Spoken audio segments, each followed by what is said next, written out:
Bonjour chers auditeurs, ici Éric Lantier au microphone et bienvenue à ce tour d'horizon du 28 septembre 2017. Et oui, j'aimerais saluer les citoyens de bonne foi et les gens de foi qui écoutent le tour d'horizon à partir du 92,7 FM à Ottawa et du 760 AM Champlain-Montréal. Et oui, salutations à tous ceux qui nous écoutent via la toile et tous ceux qui nous visionnent sur YouTube. Eh bien oui, mesdames et messieurs, aujourd'hui, je veux parler de la neutralité de l'État. Il y a un grand débat en ce moment qui fait rage au Québec entre la neutralité de l'État et la laïcité de l'État. Donc, c'est quoi la différence? C'est que la neutralité de l'État fait en sorte que l'État ne favorise ni une religion, ni ne défavorise une religion. Elle est neutre. Par contre, la laïcité de l'État, c'est qu'elle se retire de tout ce qui concerne, en théorie, de la notion religieuse. Et ce qui arrive, c'est qu'il y a un projet de loi sur la laïcité de l'État qui va être déposé et qui traite justement de ces enjeux-là.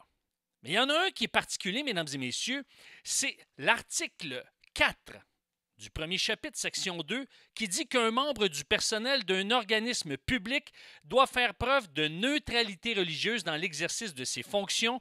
Il doit veiller à ne pas favoriser ni défavoriser une personne en raison de l'appartenance ou non de cette dernière à une religion.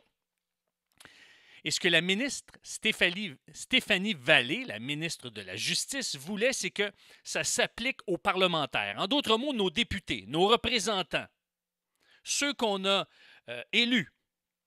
Eh bien, elle voulait qu'ils ne puissent pas refuser personne sur la base de la religion. En d'autres mots, si un juif, un musulman, un chrétien ou une autre personne qui s'identifie à une religion, eh bien, le député aurait été tenu de le rencontrer. Maintenant, ce qui est arrivé, c'est que Denise Bombardier s'y opposait et le PQ aussi s'est opposé, le Parti québécois, qui est à l'opposition.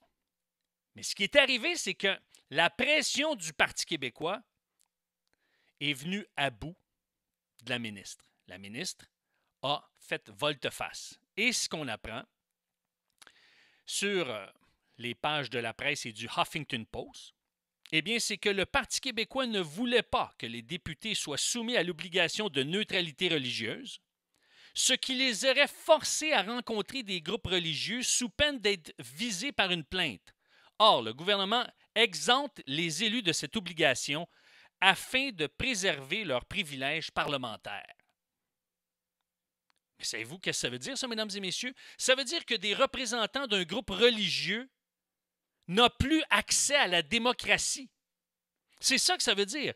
Les représentants d'un groupe religieux n'ont plus accès à la démocratie. C'est grave, mesdames et messieurs.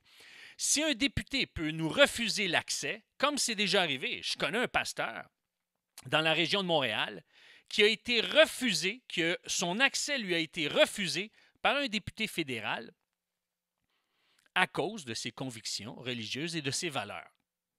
Maintenant, ici, c'est au provincial.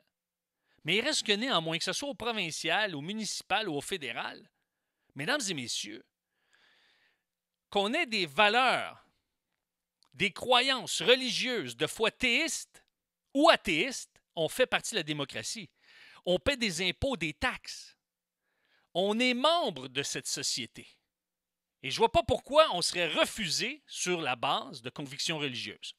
C'est pour ça, mesdames et messieurs, que l'Association d'Églises baptistes évangéliques au Québec va réagir par communiqué de presse et va demander à la ministre de réviser encore une fois sa position parce qu'on veut s'assurer qu'en tant que chrétien, on puisse avoir accès au pouvoir démocratique. En d'autres mots, qu'on puisse avoir accès à la démocratie.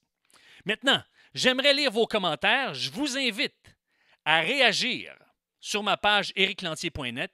Vous avez simplement à vous rendre sur le tour d'horizon du 28 septembre et j'aimerais avoir vos impressions. Puisque le temps file, je vous dis à la semaine prochaine.